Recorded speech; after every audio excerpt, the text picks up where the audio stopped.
Misalnya saya sebagai seorang Kristiani, saya jujur sama Pak Habib Rizik nggak pernah ketemu, nggak pernah kenal. Juga saya saya pengen ketemu dan pengen kenal nggak? Saya melihat Indonesia ini mayoritas awalnya pribumi, tetapi Bang, yang saya lihat ini yang saya miris, mereka ini dibuat berantem satu sama lain. Ini yang saya lihat sendiri gitu. Jadi ada golongan pribumi elit, nanti dibikinlah golongan pribumi radikal. Saya nggak tahu siapa yang bikin gitu loh. Jadi dibikinlah kadrun lah, kecebong lah, kelelawar lah gitu kan. Sebenarnya saya lihat ini semua adalah salah satu taktik divide et impera. Sebenarnya taktik ini untuk memecah belah. Dua hal Bang. Satu itu adalah masalah kilometer 50, yang kedua masalah kebakaran Kejagung. Kenapa? Karena asal muasalnya saya berbicara itu, saya melihat kesamaan, similarity antara kasus Brigadir J dengan kilometer 50 dengan kebakaran di Kejagung, yaitu orang dan timnya itu timnya Ferdy Sambo. Jadi dalam konteks KM50 itu sebenarnya kan mereka tuh sudah menyerah, tapi disinilah ada tim gebuk di mana mereka mau show power. Kenapa? Karena tim sebelumnya yaitu di bawah Nana Sujana kan seolah-olah tumpul terhadap Habib Rizik. Nah inilah mau seolah-olah timbul sebagai pahlawan bisa menyelesaikan. Makanya kan mereka pada naik pangkat itu. Dinaikkan pangkat, Nana Sujana dipindah, Fadil Imran masuk. Tapi Fadil ini pintar. Fadil ini nggak pernah ngotorin dirinya sendiri. Dia suruh orang selalu. Kita ini memberikan kritik yang membangun supaya penguasa pemerintah, baik itu presiden, Kapolri, dialah yang membenahi. Tapi bagaimana mereka bisa tahu benahinya di mana kalau kita masyarakat diem aja? Makanya kami bicara. Nah kalau bicara tentang dilaporin ITE atau dilaporin pencemaran baik, saya udah 20-an ada kali. Ternyata bukan cuma saya doang, tiba-tiba istri saya pun juga tiba-tiba dicekal sama Kapolres Jakarta Selatan tau. Tapi Tuhan nggak diem, tuh Kapolres malah dimasukin tempat khusus. Padahal istri saya sama sekali nggak pernah ngomong di media, nggak pernah apa-apa kan. Nah ini loh makanya jadi tendensi namanya oknum dia berusaha menekan. Tapi saya bilang satu hal, nggak mungkin terjadi perubahan tanpa sacrifice, tanpa pengorbanan.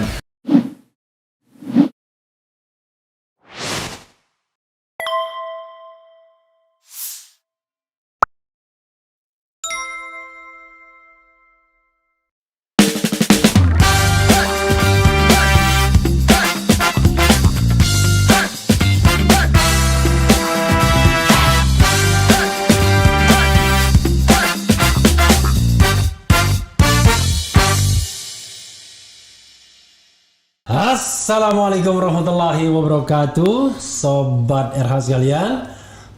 Jumpa lagi kita di channel yang keren ini. Keren jelas. Jadi Sobat RH sekalian, mungkin Sobat RH sekalian penasaran ya dengan orang satu ini kok vokal sekali ngomong tentang Ferdy Sambo ya, atau kasus Brigadir Yosua, dan juga ngomong soal KM50. Padahal biasanya kalau yang ngomong KM50 itu mantan FPI wajar ya kan, kalau itu PA212 wajar, kalau ini agak kurang wajar. Alvin Lim, selamat malam bro. Iya, malam Pak Rafli. Iya, luar biasa Alvin Lim ya. Beliau ini kelihatannya punya nyawa rangkap ya, punya mental rangkap ya. Cuma istrinya yang ketar-ketir. Kesini bawa istri ya. Jadi saudara sekalian, silakan kalau ada yang mau ditanyakan nanti ya. Oke, saya panggil Bung Bro ya. Oke, kita santai-santai ya. Bung, tentu Sobat Era sekalian heran ya. Tadi saya sudah bikin juga videonya, banyak yang menonton ya, baru kira-kira 1 jam yang menonton sudah puluhan ribu ya, soal statement Anda yang keras mengenai tentu kasus Yosua dan KM50.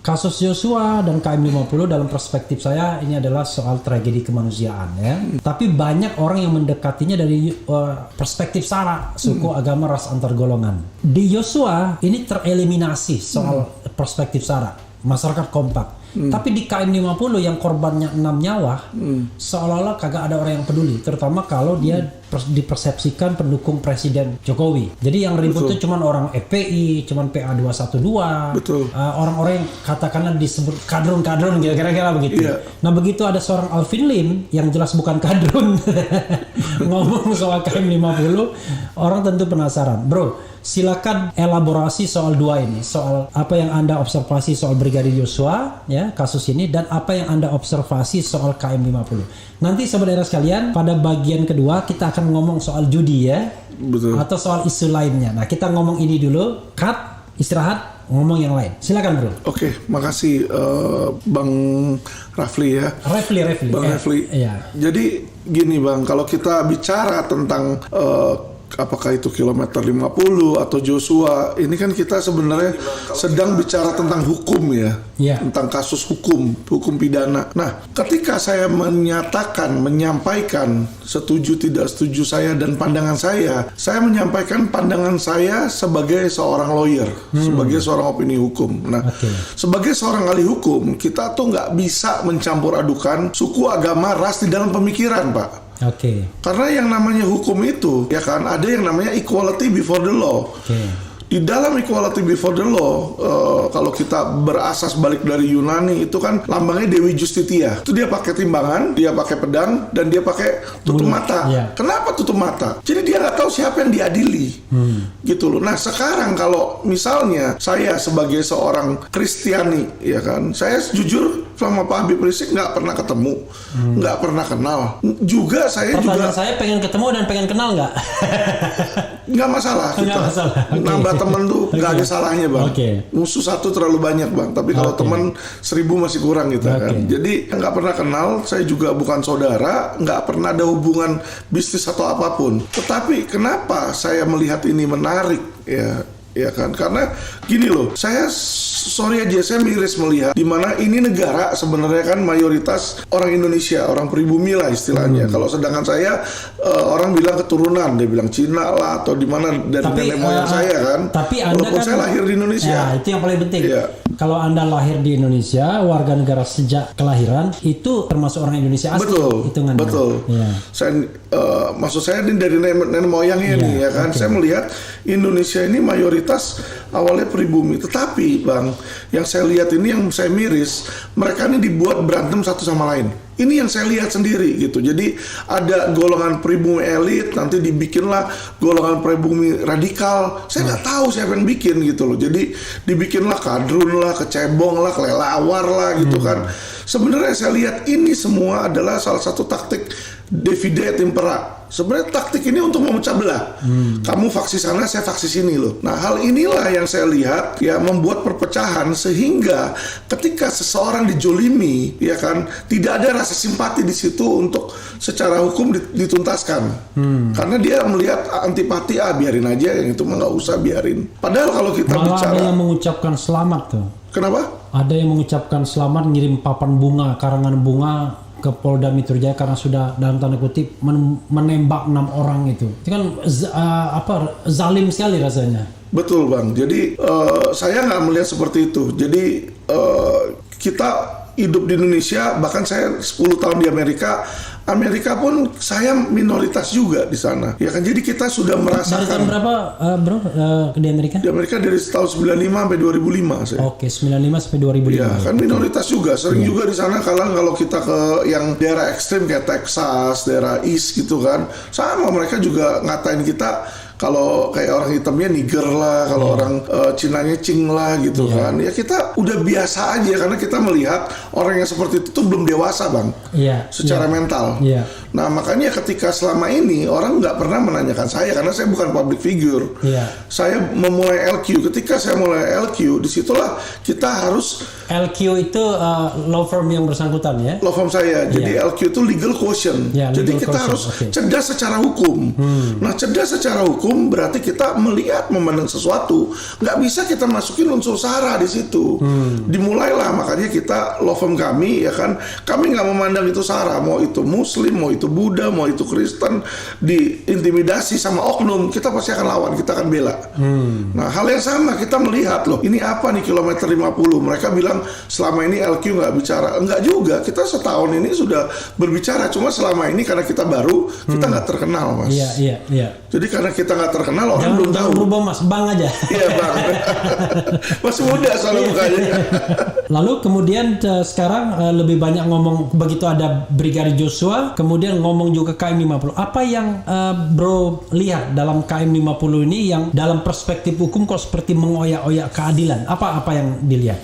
Jadi masalah itu saya bawa awalnya itu di dalam video podcast saya ya di LQ itu adalah dua hal bang. Satu itu adalah masalah kilometer 50, yang kedua masalah kebakaran Kejagung. Kenapa? Karena asal muasalnya saya berbicara itu, saya melihat kesamaan, similarity between antara kasus Brigadir J dengan kilometer 50 dengan kebakaran di Kejagung, yaitu orang dan timnya itu timnya Fedy Sambo. Oke. Jadi tim yang penggebuk di KM 50 itu timnya Jerry Siagian antara Jatanras sama Kamnek. Saya tahu sendiri karena saya juga dipersekusi sama Kamnek. Jatanras itu kejahatan keras ya? Kejahatan dan kekerasan. Oke, kejahatan dan kekerasan. Kalau Kamnek? Kamnek keamanan negara. Keamanan negara. Di di Polda Metro. Dan ini yang terlibat dalam kasus Joshua ini juga ada Jatanrasnya, ada Kamneknya kayaknya. Betul. Oke. Jadi Fedy Sambo ini kan dia irjen. Iya. Ya kan, mereka ada yang namanya Satgasus. Iya. Kalau Satgasus itu nggak dihentikan,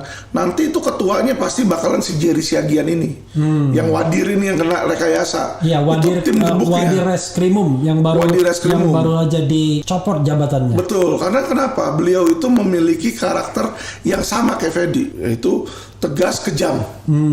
Gitu. Nah, kita melihat di situ, Bang. Kenapa saya melihat seperti itu? Saya waktu itu juga dikriminalisasi dan sempat masuk di dalam penjara. Sorry, saya mau klarifikasi dulu bahwa di KM 50 yang beroperasi ini dari Jatanras, Kamnek, sama Resmob. Dan Resmob. Betul. Anda taunya info dari mana tuh? Saya lawyer, teman-teman saya polisi juga. Oke. Jadi mereka kalau misalnya ini cerita sama saya, Bang sorry ya yang ini begini, sorry ya. Jadi saya dapat informasi itu ya saya tahu sendiri, Bang. Oke. Apa yang Anda ketahui dalam konteks KM 50 itu misalnya? Jadi dalam konteks KM 50 itu sebenarnya kan mereka tuh sudah menyerah. Tapi disinilah ada tim gebuk di mana mereka mau show power.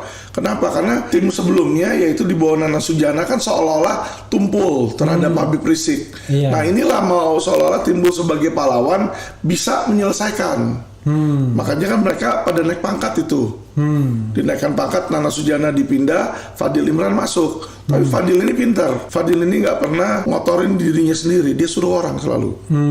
Gitu loh. Jadi kalau yang kayak contoh kasus Brigadir J, itu sebenarnya dia udah dikasih tahu dulu sama Fedy Sambo. Fedy juga nggak bodoh. Dia kan tahu kalau misalnya dia telepon Kapolres, pasti kan ditanya udah izin belum sama atasan saya. Dia udah justru diutuslah si Budi Erdi. Budi Erdi ke Kapolres Jakarta Selatan. Ke TKP. Untuk ke TKP.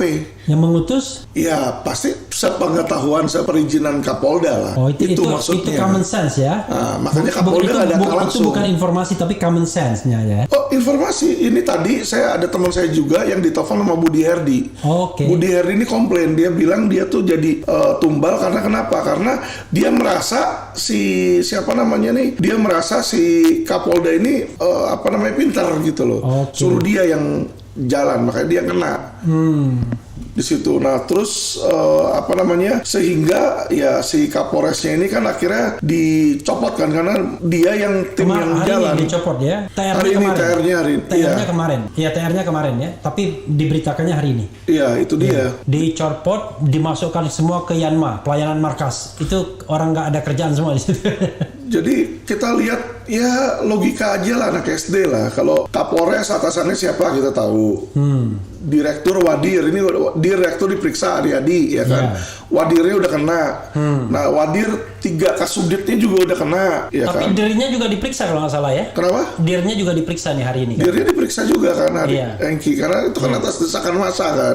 Tapi kan sebenarnya kita kalau lihat lah anak buahnya itu atasnya mereka siapa ya kan pasti Kapolda. Karena kalau di atas Dir itu Kapolda ya. Kapolda dong di atasnya direktur. Kan? Iya, Kombes. Jadi bintang satunya itu Waka. Tapi Waka itu nggak mengurusin ke situ, biasanya Kapolda. Oke.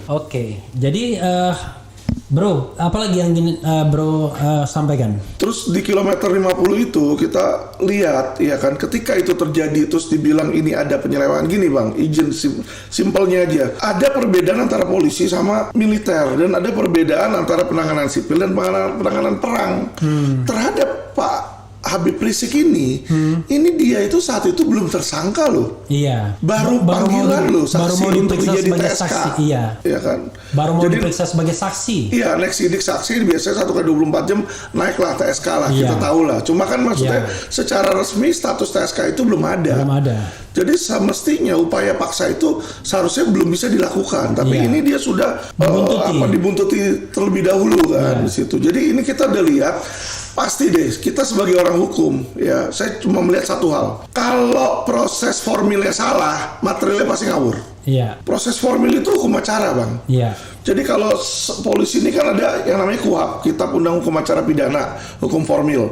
Nah, kalau dia aturan-aturannya dia langgar, itu pasti ada rekayasa nantinya. Itu selalu seperti itu. Kalau yang saya lihat ya ciri-cirinya. Karena kalau dia mau lurus aja, jadi ikutin aja hukum acaranya. Kenapa dia nggak mau ikutin? Nah, yang janggal CCTV hilang, sama nih kayak yang kasus Fedy Sambo hilang CCTV, ya kan.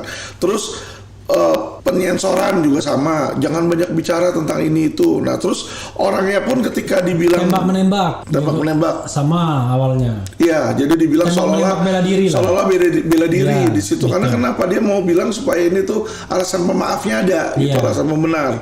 Nah, masuklah di situ juga adalah dengan si Propam ini, Pak. Jadi Propam ini saya lihat di TV itu yang ngomong Hendra Kurniawan yang saat itu jabatannya DNA dia kalau nggak salah masih atau belum Karopaminal dia. Ya, yang jelas waktu press conference tanggal 7 siang itu Hendra itu ada loh ada 3 orang kan? Betul. Ada Dudung kan, Maijen Dudung, ada kemudian Irjen Fadil Imran sama Hendra. Betul. Jadi posisi Hendra itu di sebelah kiri kalau nggak salah. Betul. Gitu. Itu sebagai apa pada waktu itu? Hendra ini mewakili dari propamnya. Oke. Jadi seolah-olah dia sudah mengecek. Sudah disertifikasi.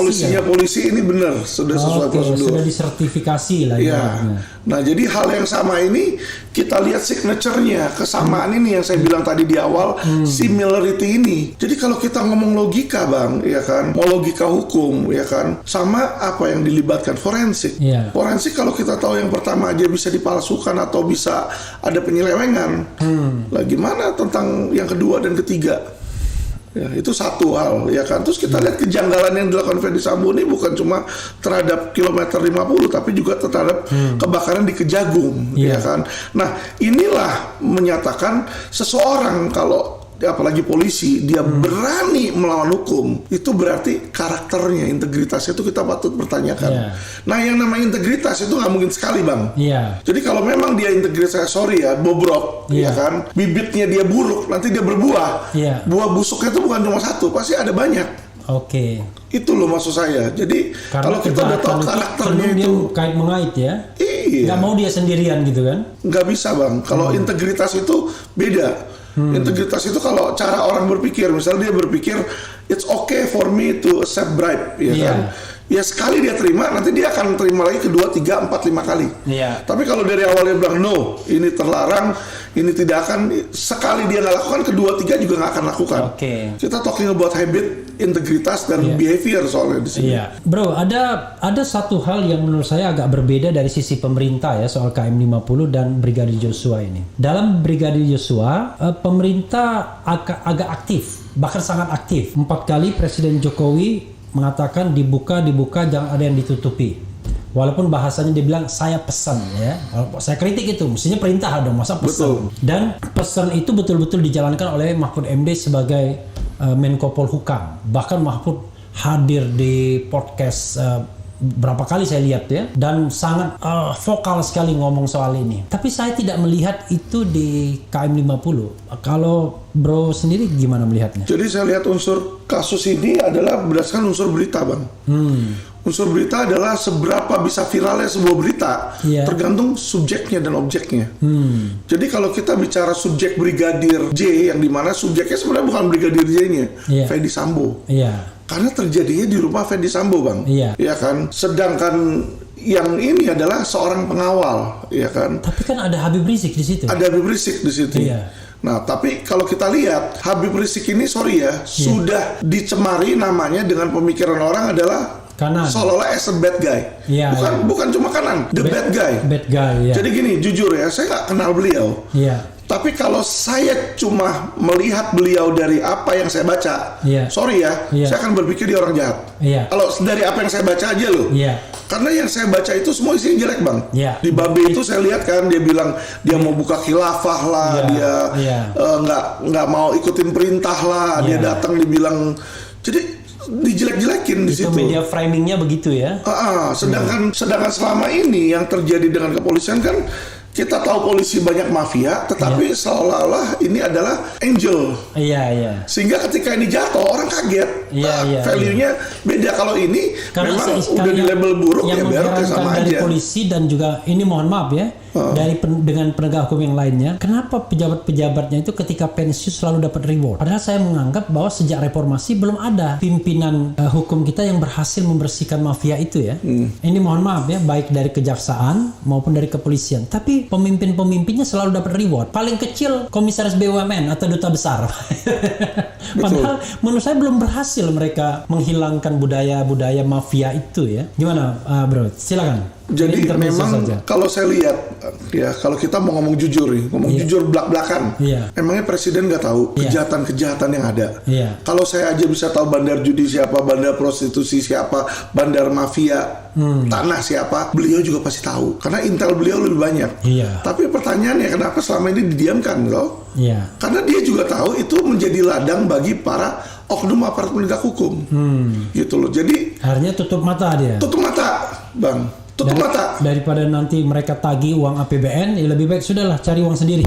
Inilah jeleknya Indonesia ini. Mereka tuh mau hidup di dalam kemunafikan.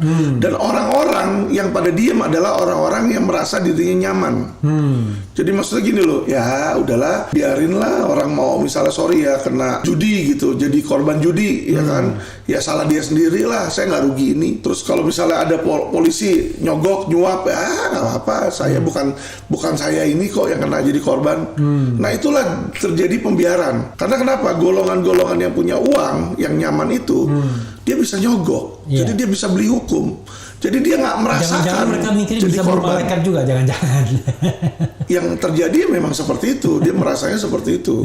Silakan, bro, silakan. Jadi makanya pemerintah ini seperti itu, Bang. Saya pun ketika pertama kali jadi lawyer, makanya kenapa saya berbeda. Saya baru jadi lawyer ini, LQ ini baru 3 tahun. 3 tahun ya. Jujur ya, awal pertama kali saya buat, saya ikutin itu jalur kotor. Karena kenapa? Yang ada kayak gitu.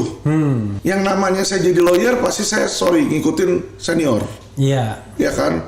Senior, ini gimana nih misalnya bikin SIM? Udah bikin SIM gak usah ngantri. Kalau kamu ngantri bayar cuma yang 250.000, tes ntar bisa 7 kali 8 kali baru berhasil. Ya toh, kasih aja uang pelicin. Jadi langsung foto jadi bikin SIM misalnya. Oh ya udah kita foto jadilah ke Samsat misalnya. Tapi kalau bikin SIM itu jangan dijadikan contoh, bro, karena kayaknya hampir semuanya. Lah iya. Tapi lawyer gitu, yang misalnya harus sama Pak, lawyer harus bayar duit ke polisi, ke hakim, ke jaksa gitu-gitu. Ini saya kasih contoh yang simpel karena orang kan nggak tahu cara jadi lawyer, Bang. Cara jadi lawyer pertama ini kan dia harus punya SIM lawyer. Bukan surat izin mengemudi, tapi surat berita acara sumpah BAS. Abang tahu nggak? SIM BAS itu kalau biasanya itu kita ngikutin ujian dulu, ada pendidikannya. Ini sekarang udah nggak usah, Bang, bisa nembak sama kayak SIM. Bayar 25 juta, sumpah. Sumpah ya? Sumpah, sisanya semua suratnya udah dibikin. Disumpahin itu berarti. Sisanya udah dibikinin. Ya oke lah, itu memang ada apa sisi gelap kita ya. Jadi dari pertama kali masuk, sistem administratifnya pun sudah dibikin manipulatif. Saya ikut di situ kan, kita ikutin harus tuh. Gimana sih caranya begini? Oke, terus gimana ketemu sidang misalnya, oh ya kamu kalau mau menang ini kasih polisi. Itu saya lakukan awal. Dalam kasus yang Allianz itu kan, itu orang sampai kaget kok direktur utama Allianz bisa jadi tersangka. Di Rut Allianz loh. Jadi tersangka, ya kan? Itu semua dari penyidik sampai di atas minta kasih jadi TSK. Jadi direktur utama Allianz aja bisa jadi TSK, Bang.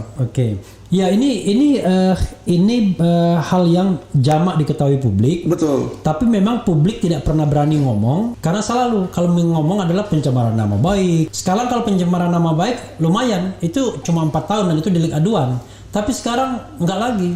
Bukan itu pasal yang digunakan. Menyebarkan berita bohong, ya kan? Betul. Bukan delik aduan dan kenanya 10 tahun untuk ancamannya. Iya. Atau paling tidak di bawah itu yaitu penyebaran kebencian berbau sara 6 tahun. Maka undang-undang itulah yang digunakan untuk menghadang atau menghalau orang-orang yang mau bersikap kritis, bro, ya. Betul. Gitu. Anda nggak khawatir tuh dibegitukan? Nah itu yang saya bilang, Bang. Jadi awal pertama kali saya ngikutin arus. Yeah. Karena kita melihat dunia melakukan itu, lawyer-lawyer lain seperti itu saya ikut. Tapi hati saya nggak bisa. Okay. Karena kenapa? Ketemulah saya dengan oknum aparat. Minta duit, udah kita kasih. Korban investasi bodong nih. Dia berharap keadilan. Iya. Polisi minta uang biar supaya jalan, kita kasih jalan ke timnya. Udah dikasih, ini nggak jalan, Bang. Tetap mau di SP3, ternyata lawan ngasih lebih gede. Iya. Jadi hal yang kayak begini kan melawan di moral saya gitu. Iya, itu hal yang memang kita semua ketahui. Tapi ini ada sobat era yang wanti-wanti, ya kan? Ngeri-ngeri sedap kok Alvin. Awas, jangan sampai terpleset bicaranya. Soalnya lagi ditonton sama buzzer supaya terpleset supaya bisa dilaporin. jadi kadang-kadang aneh kita nih ya. Iya. Kita mau ngomong apa adanya dan based on fakta, ya kan, dilaporin, ya kan. Media yang menyiarkan dianggap menyebarkan berita bohong. Ini mau apa negara ini ya? Tapi mudah-mudahan kasus Brigadir J ini bisa memberikan semacam pembelajaran bagi kita. Tapi kita lihat pertanyaan dari sobat era sekalian. Ada bilang, Bang RH, kenapa kalau pakai kaos kerahnya nggak dilipat? Nah, jadi make something different ya, in order to be remember. Distinktif ya. Ya, distinktif ya kan. Jadi kalau kita mau diingat ya itu harus membuat sesuatu yang berbeda, ya kan. Oke, ini kayak Eric Cantona, ya kan. Eric Cantona, orang selalu mengingat bukan gol Eric Cantona tapi bajunya yang diangkat. Padahal saya sendiri bukan tidak ada favorit dengan Eric Cantona ya. Mantep kok Alvin datang ke era. Aku udah nonton yang di channel Oligarki. Itu channel apa itu ya? Kayaknya YouTuber receh itu ya. Okay. Itu Bang Aldo ya. Oh, Aldo. Iya. Jangan dibilang receh. Dia sendiri yang menyebut diri dia receh. Tapi Babe Aldo. Tadi saya pengen juga menduetkan dengan Babe Aldo. Biar ini bukan saran ya. Biar satu Palembang, so-called orang bilang pribumi, satu Cina, satu Arab. Betul. Jadi saya tuh perpaduan mata sipit tapi badan hitam. Oke. Ada yang bilang begini, usut tuntas KM50 sangat menunggu ya. Semoga semakin banyak orang-orang baik yang mau menyuarakan kebenaran tanpa lihat cuan. Nah, itu yang penting ya. Kemudian Kolim ini luar biasa, haha, berani banget sebut nama-nama orang yang terlibat KM50, berani banget sama Fadil Imran dan komplotan preman berpakaian Polri ya. Mudah-mudahan enggak lah ya. Jadi gini, kita tuh sebenarnya yang kita kritik adalah kekuasaan. Jadi kalau dalam hukum itu kan tadi ada prinsip equality before the law ya. Jadi kita lihat kekuasaan itu yang kemudian kita kritik. Kita tidak mengkritik orangnya tapi kekuasaannya ya. Kemudian ini ada lagi jin buang anak nih Bang Edi ya. Ada yang bilang pecinya keren ya. Saya agak bingung juga karena banyak banget yang ini terus dia jalan, jadi baru kita mau baca ini tiba-tiba udah jalan dia. Jadi thank you Ko Alvin dan Bang RH for the enlightenment. Awesome ya. Jadi dia bilang jadi pencerahan ya. Oke. Kemudian polis jahat ada dan pasti yang baik pun ada, namun hanya satu tidak mungkin berpisah, rasuah dan kepolisian, begitu juga Sambo dan Ibu PC. Apa maksudnya ini? Artinya suap dan kepolisian itu seperti tidak bisa dipisahkan. Seperti halnya Sambo dan Ibu PC ya, karena satu suami istri dan satu adalah sebuah fenomena yang jamak ya. Kemudian komplotan mulai panik karena kekuatan sudah dipreteli. Aman ya Ko Alvin. Oke. Jangan ada lagi kadrun cebong, itu materi adu domba yang dihembuskan buzzer RP ya. Lawyer Jakarta harus ada garang kalau masuk apa ini. Oke. Silakan Bro Alvin, mungkin closing statement, sampaikan hal-hal yang belum disampaikan biar tidak penasaran ya. Iya, jadi orang kan banyak bertanya sama saya gitu loh. Kenapa sih kok berani banget katanya kan? Jadi gini, saya udah bilang berkali-kali di dalam setiap video saya ini tujuannya bukan mau mencemarkan nama baik, bukan mau melawan penguasa. Kenapa? Iya kan, kalau saya melawan penguasa adalah saya gulingkan mereka, saya jadi penguasa, saya rubah. Ini tidak. Kita ini memberikan kritik yang membangun supaya penguasa, pemerintah, baik itu presiden Presiden, Kapolri, ya kan, dialah yang membenahi di situ loh. Tapi bagaimana mereka bisa tahu benahinya di mana kalau kita masyarakat diem aja, ya kan? Nah disinilah makanya kami bicara. Nah kalau bicara tentang dilaporin ITE atau dilaporin pencemaran nama baik, saya udah 20-an ada kali ya. Ternyata bukan cuma saya doang, tiba-tiba istri saya pun juga tiba-tiba dicekal sama Kapolres Jakarta Selatan toh. Tapi Tuhan nggak diem. Tuh Kapolres malah dimasukin tempat khusus di situ. yang Herdi ini ya, yang Budi Herdi. Budi Herdi ya kan. Padahal istri saya sama sekali nggak pernah ngomong di media, nggak pernah apa-apa kan. Nah ini loh makanya jadi tendensi namanya oknum dia berusaha menekan. Tapi saya bilang satu hal, nggak mungkin terjadi perubahan tanpa sacrifice, tanpa pengorbanan. Iya. Ya kita nggak ngomongin masuk korban harus masuk penjara ya. Tapi minimal pengorbanan waktu, tenaga, opini hukum. Nah, sebagai hukum, kita tuh nggak bisa mencampur adukan suku, agama, ras di dalam pemikiran, Pak. Karena yang namanya hukum itu, ya kan, ada yang namanya equality before the law. Di dalam equality before the law, kalau kita berasas balik dari Yunani, itu kan justitia. Itu dia pakai timbangan, dia pakai pedang, dan dia pakai tutup mata. Tutup mata. Jadi tahu siapa yang diadili, gitu loh. Nah, kalau misalnya saya seorang Kristiani, ya kan, saya jujur sama Pak Habib Rizik nggak pernah ketemu, nggak pernah kenal. Juga saya Pertanyaan saya pengen ketemu dan pengen nggak masalah. Nggak masalah. Menarik saudara sekalian, jangan kemana-mana.